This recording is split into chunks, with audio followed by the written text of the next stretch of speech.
ఎప్పుడు తీసుకున్నారు భూమి? అది 7 సంవత్సరం 7 సంవత్సరం నుంచి బిడ్డ పెళ్లికి వచ్చింది. 25 అవుతుంది బిడ్డకు. నేను చచ్చిపోతా, నేను బతుక, మా నాయన భూమి గుంజుకుంటాడు రాని చిన్న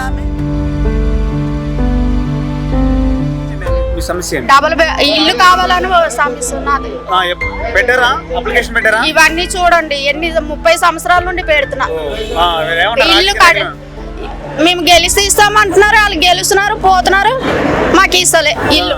మళ్ళీ ఫంక్షన్ ఏదని మొన్న కంటోన్మెంట్ వెళ్తే చెప్పారు, అక్కడ చూడాలా చెప్పారు. చెప్తే సరే అని చెప్పేసి ఫోన్ చేశారు వాళ్ళు.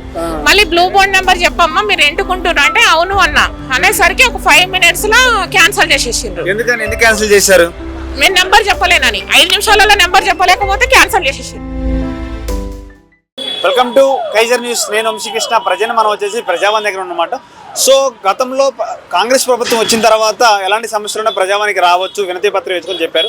సో ఈ రోజు కొత్తగా పెట్టిన విషయం ఏంటంటే ఒకసారి మనం చూడొచ్చు, ఒకసారి విజువల్స్ చూపి. సో ఎక్కడున్నా కానీ ఈ లొకేషన్స్ అని పెట్టారనమాట.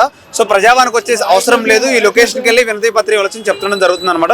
సో మరి లోపల చూస్తున్నట్టు ఇక్కడికే ఎక్కువ చాలా మంది వస్తారు, కానీ మరి ఎందుకు ఇవి పెట్టి లొకేషన్స్ పెట్టారని అర్థమైతే కావట్లేదు. సో అక్కడ ప్రాబ్లమ్స్ క్లియర్గా ఇక్కడ వరకు వస్తున్నారని చాలా మంది అంటున్నారు. అక్కడ పట్టించుకునే నాయకులు ఉంటే ఇక్కడ వరకు ఎందుకు రావాలి, ఈ సమస్యలు ఎందుకు ఉంటాయని చెప్తున్నారు. సో మనం కొన్ని చూడొచ్చు, విజువల్స్ కూడా చూడొచ్చు, ఒకసారి చూడొచ్చు. ఇవన్నీ చాలా లొకేషన్స్ పెట్టారు వాళ్ళు, ఎక్కడికి వెళ్ళాలి ఏంటి అనేది. మరి సో అక్కడికి వెళ్తే ఏ అధికారులు ఉంటారు ఎవరికి ప్రజెంట్ అయితే ఎవరికి తెలియదు. మరి ఇక్కడికి వస్తేనే మాకు న్యాయం జరగదు, అక్కడికి వెళ్తే న్యాయం జరిగిద్దా లేదని చాలా మంది అపోహలో ఉన్నారు. సో వాళ్ళతో మాటతో ప్రయత్నం చేద్దాం. మరి ఇది ఎక్కడికి వెళ్ళారని వెళ్తున్నారా లేదా ఏంటి, మరి వినతి పత్రం ఎందుకు పెట్టారు, ఈ లొకేషన్స్ వినతి పత్రం ప్రజాపాలనలు ఎందుకు తీసేస్తున్నారు మరి తెలుసుకునే ప్రయత్నం చేద్దాం ఒకసారి. సో గతంలో కూడా చూసినట్టయితే ఇక్కడికి ప్రజాపాలన అని చెప్పడం జరిగింది. సో చాలా మంది ఏ సమస్యలు వస్తున్నారంటే ఎక్కువగా మనం చూస్తే ఇంద్రం ఇల్లు కోసం వస్తున్నారు, తర్వాత పింఛన్లు, తర్వాత రేషన్ కార్డ్స్ వస్తున్నారు. సో మరి ఈ లొకేషన్స్కి వెళ్తే ఇవన్నీ తిరిగే అవకాశం ఉందా లేదా అడిగే ప్రయత్నం చేద్దాం ఒకసారి. నమస్తే అమ్మా, మీ పేరు? నా పేరు ధర్మి. ఎక్కడి నుంచి వచ్చారమ్మా? ధర్మి. నేను బొల్లారం నుంచి వచ్చిన. మీ సమస్య ఏంటమ్మా? నా భూమి గురించి వచ్చిన సార్. భూమి పాలలు గుంజుకుంటాడు సార్, మర్ది గుంజుకుంటాడు పీరియా నాయక్. నేను మా మామ పేరు బాల్ సింగ్. ఎప్పుడు తీసుకున్నారు భూమి? అది 7 సంవత్సరం 7 సంవత్సరం నుంచి బిడ్డ పెళ్లికి వచ్చింది. 25 అవుతుంది బిడ్డకు. నేను చచ్చిపోతా, నేను బతుక, మా నాయన భూమి గుంజుకుంటాడు రాని చిన్న ఆమె అంబరిపేటలో బతుకుతుంది సార్. నాకు ఇడిసబెట్టి నేను ఒక్కదానే ఉంటున్నా. ఏ రాత్రి చచ్చిపోయినా, ఏ రాత్రి చంపేసినా వాళ్ళ బాధ్యత ఉన్నదని నా బిడ్డ చెప్పేసింది. నా బిడ్డ కవిత పెద్ద ఆమె కూడా అది కూడా కొట్లాడింది. ఎందుకు పొలం తీసుకున్నారు? మరి పోలీసుల దగ్గరికి వెళ్ళలేదా మీరు? కంప్లైంట్ చేయలేదా? కంప్లైంట్ ఇచ్చిన సార్. నేను కామారెడ్డి వెళ్ళినా సార్, మన భూమికి సంబంధం పెద్దోడు నగర్ వెళ్ళినా సార్. ఆడ కూడా కోల్తా పట్టించిన సార్. వాళ్ళు నీ భూమి నీకు వస్తుందని కొన్ని భూమి ఎక్కింది, కొన్ని భూమి ఎక్కలేదు సార్. దరఖాస్తు ఇచ్చిన సార్ నాగరెడ్డిపేటలో, గోపాల్పేటలో. అది చేయలేరు సార్, చేయలేరు.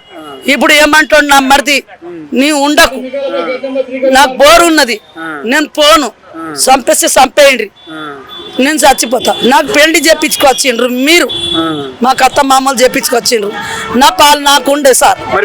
లోపల ప్రజావాణి మీ సమస్య ఏం చెప్తలేరు సార్. మొన్న పంపిండ్రు సిఐ సార్. ఏం చేసిండు, ఫస్ట్ రోజు న్యాయం చేసిండు, తెల్లారి వాళ్ళ మాట ఈని వాళ్ళ లంచం తిన్నాడో ఏం తిన్నాడో. ఆయన కూడా లంబర్ కాస్ట్ మా కాస్టే నాయకులే. ఆయన ఏం చెప్పుకున్నాడో ఏమో లోపట, ఇద్దరికి లోపల కూర్చుండా పెట్టుకున్నాడు సార్. న్యాయం చేయలేడు. నీ భూమి ఇగో 5 లక్షలకు ఎకరం భూమి పోతుంది ఏం సార్ ఈ లోకంలా, నాకు చెప్పుండ్రి అని నేను ఇంటికి వచ్చి ఆలోచన చేసి పండుకొని గండి మెసంలో వచ్చి ఆలోచన చేసి వారం రోజులు మందు దాగి చచ్చిపోతా అని ఆలోచన చేసి నేను మొత్తం గోల్చుతోటి గోల్చిన భూమి నేను మొత్తం లింపుకొని వచ్చి ఇప్పుడు ప్రవాసి భవన్లో వచ్చిన. మళ్ళా న్యాయం జరగకపోతే మళ్ళీ వచ్చిన.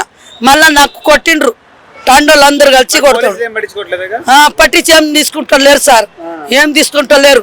నువ్వు అట్లానే చేస్తావు అంటుండ్రు సార్. నేను ఏం న్యాయం చేస్తలేరు సార్. ఇప్పుడు ప్రజావాణిలో ఏమన్నారు, ఏమన్నారు, ఇప్పుడు పంపిస్తామన్నారు సార్. ఇలా మొన్న పంపించిండ్రు, మొన్న నెల తర్వాత పంపించిండ్రు, 2 నెలలు ఇప్పుడు అది మాట్లాడినా సార్. రేవంత్ రెడ్డి గారికి ఏం చెప్తాను అనుకుంటారు చివరిగా చెప్పండి మా ద్వారా మీరు? రేవంత్ రెడ్డి ఏం చెప్తలేడు, నాతో మాట్లాడతలేడు సార్. ఏం చెప్తాం అనుకుంటారు మా ద్వారా మీరు చెప్పండి. నేను నాకేం లేదు సార్, నా భూమి గుంజుకుంటాడు. ఎకరా భూమి ఉన్నది, ఎకరన్నర ఉన్నది, ఇంకా కొన్ని భూమి ఎక్కలేదు సార్. న్యాయం చేయలేడు. అప్పుడు నేను కాలు మొక్కిన మన మీ భూమి మీకు కావాలా? నా భూమి నాకు కావాలి సార్. నేను కవులు ఇచ్చిన కవులు కిందికి నేను 30,000 తీసుకున్నా సార్. ఆ 30,000కు రేవంత్ రెడ్డికు లెటర్ పంపిండ్రు సార్. లెటర్ పంపితే ఆ లెటర్ తీసుకుపోయినా సార్. లెటర్ పంపిపోయినా నా భూమి నాకు కావాలి సార్. నా బిడ్డ పెళ్లికి ఉన్నది 1 ఎకరం భూమి, గుంట 12 గుంటలు నాకు మనకు హక్కు వస్తుందా? చెప్పండి. అదే సార్ నాకు ఎంత 5 లక్షలకు పోతుందా చెప్పండి సార్, మీరే చెప్పండి. 5 లక్షలకు పోతుందా? ఎస్ సిఐ సార్ ఏమన్నాడు, 5 లక్షలకు గల్లా గుత్తాయి మనీ మాట్లాడుతుండు. మధ్య అలా గుద్దిరిస్తాడు సార్ బయట. నేను అన్న 10,000 తీసుకున్నా, 10,000 మీకు ఇచ్చేస్తా, లేకపోతే నా కవులు తీసుకున్నారు కదా నాకు మీరు ఏమి ఇస్తారు, నాకు న్యాయం ఏమి ఇస్తారు అని నేను మాట్లాడినా సార్. నా బిడ్డ పెళ్లికి ఉన్నది సార్, పైప్ వేసుకున్నా, బోర్ ఉన్నది, అన్ని ఉన్నాయి సార్.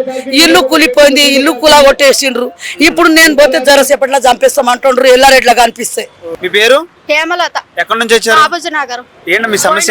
మీ సమస్య డబుల్ ఇల్లు కావాలని సమస్య నాది. పెట్టారా?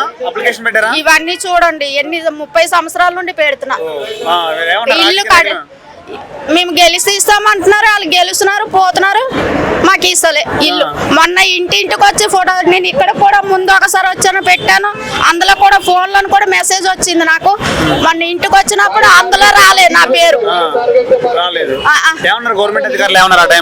ఫోన్ రాలేదు. మార్చిలోనూ ఇంకా సెకండ్ సార్ వస్తుంది అనేసి అంటున్నారు, కానీ నా పేరు వస్తలేదు దేంట్లో అయినా.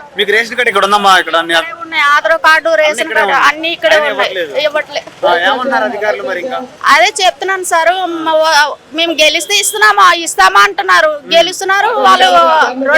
ఇప్పుడు ఈయన దగ్గర పోయి ఇక కేసీఆర్ దగ్గర అది మేము పెట్టాము, ఈ డబుల్ బెడ్రూమ్ ఇల్లు కోసం కేసీఆర్ దగ్గర పెట్టాము.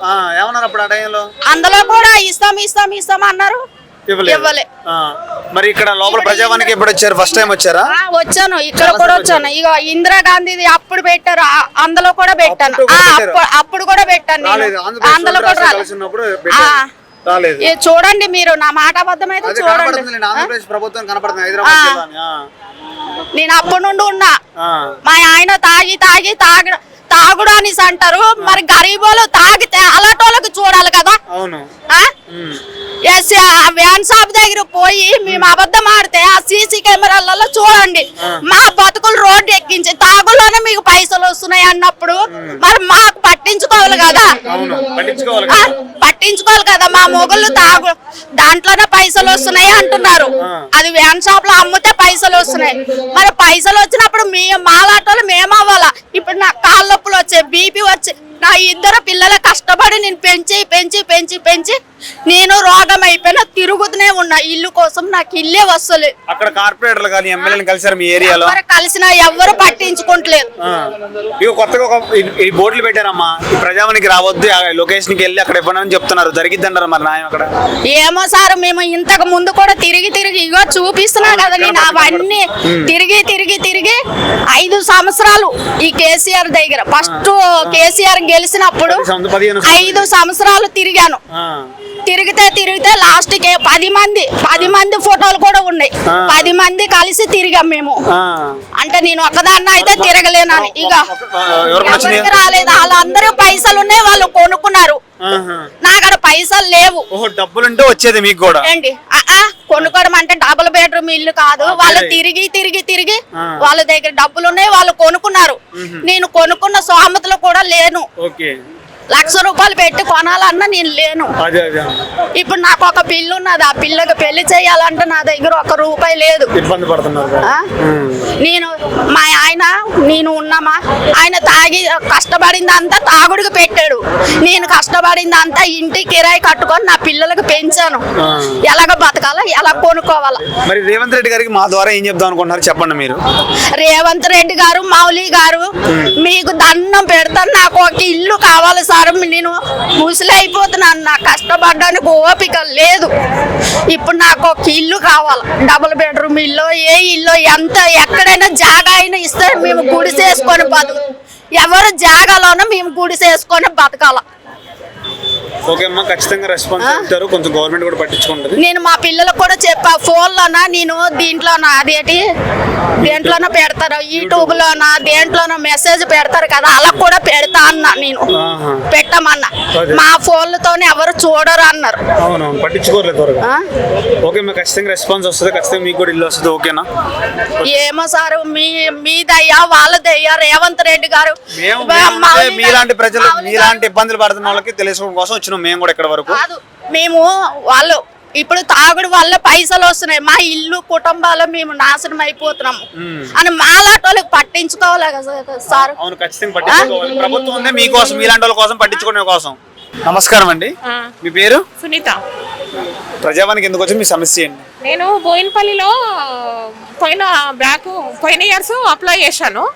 తర్వాత ఇల్లు శాంక్షన్ అయిందని మొన్న కంటోన్మెంట్ వెళ్తే చెప్పారు, అక్కడ చూడాలా చెప్పారు. చెప్తే సరే అని చెప్పేసి ఫోన్ చేశారు వాళ్ళు. మళ్ళీ బ్లూ బోర్డ్ నెంబర్ చెప్పమ్మా మీరు ఎంటుకుంటున్నారు అంటే అవును అన్న అనేసరికి ఒక 5 minutes లో క్యాన్సిల్ చేసేసిండ్రు. ఎందుకు క్యాన్సిల్ చేశారు? నేను నెంబర్ చెప్పలేనని 5 నిమిషాలలో నెంబర్ చెప్పలేకపోతే క్యాన్సిల్ చేసేసారు. ఇప్పుడు మా లాంటి వాళ్ళకు నాకు ఆపరేషన్స్ అయినాయి, నేను చాలా సీరియస్ మ్యాటర్ తో బయట పడ్డా గాంధీ హాస్పిటల్లో.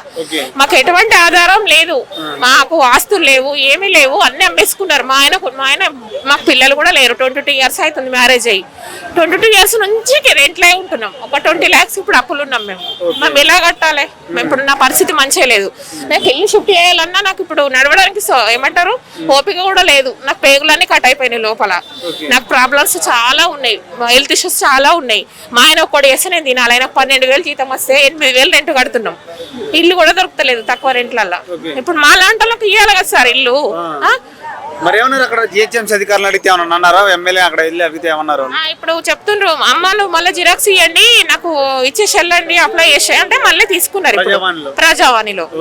ఇప్పుడు ఇవ్వకపోతే నేను మళ్ళీ వస్తా సార్, ఎందుకంటే మా లాంటి అది ఇవ్వాలి కదా సార్ ఇల్లు. మాకు ఎటువంటి ఆధారాలు లేవు అసలు కదా. ఇప్పుడు ఇల్లు షిఫ్ట్ చేసినప్పుడల్లా మాకు ఇప్పుడు బోయినపల్లిలో 10,000 చెప్తారు సింగిల్ బెడ్రూమ్లు. మళ్ళీ ఇల్లు ఖాళీ చేయాలంటే 3 months అడ్వాన్స్ అడుగుతారు. 3 నెలలు తిరిగినా నేను రోడ్డు మీద పడిపోయినా, తిరిగి రోడ్డు మీద పడిపోయినా 2 light బోర్డులు చూసి ఏడ దొరుకుతలేవు.